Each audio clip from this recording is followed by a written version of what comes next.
de questions sont apparues autour des achats responsables et de la commande publique responsable, mais aussi des achats des entreprises responsables. Donc il y a la possibilité donc, pour les entreprises d'avoir déjà...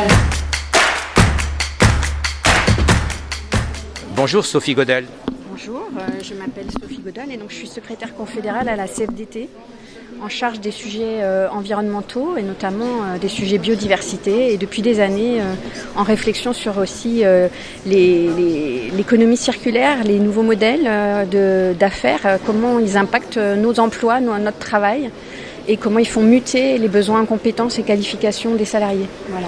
Donc la CFDT a une stratégie, un point de vue très précis sur l'inclusion induite par l'économie circulaire ? Ben, tout à fait, on a même fait faire une étude pour expertiser un peu les effets sur l'emploi et sur les besoins d'accompagner les transitions professionnelles des salariés. On a fait faire une étude par Syndex qui a été financée dans le cadre de l'agence d'objectifs de l'IRES en 2015 sur ce sujet et qui montre effectivement qu'il y a des emplois en mutation, mais il y a aussi des emplois nouveaux qui sont créés à l'occasion d'une mise en économie circulaire des activités. Donc c'est pour nous un potentiel aussi de développement d'activités très inclusif qui touche plusieurs niveaux de qualification, qui peut développer aussi bien de l'économie sociale et solidaire que de l'écologie industrielle territoriale, donc aussi contribuer à maintenir de l'emploi dans les territoires qui en ont besoin.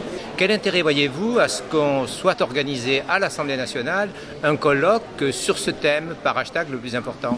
Alors il y a un projet de loi qui est très important aujourd'hui, qui est un peu dans la filiation aussi des suites des conférences environnementales, du Grenelle de l'environnement, d'un certain nombre aussi d'évolutions législatives européennes au niveau des directives européennes. Donc il y a quand même des objectifs avec la loi aussi de transition énergétique qui sont déjà qui portaient déjà sur l'économie circulaire. Donc c'est la continuité. Maintenant, ce qui est important, c'est que le volet de gestion de l'emploi et des compétences qui est prévu dans la feuille de route gouvernementale trouve à se concrétiser parce que dans la loi, il est moins développé. Donc aujourd'hui, on espère vraiment qu'il y aura des expérimentations de terrain très concrètes pour accompagner les travailleurs dans les transitions professionnelles induites par ces changements de modèle. Et vous êtes là pour dire cela ? Oui, je suis là pour dire ça, effectivement. Merci beaucoup. Merci.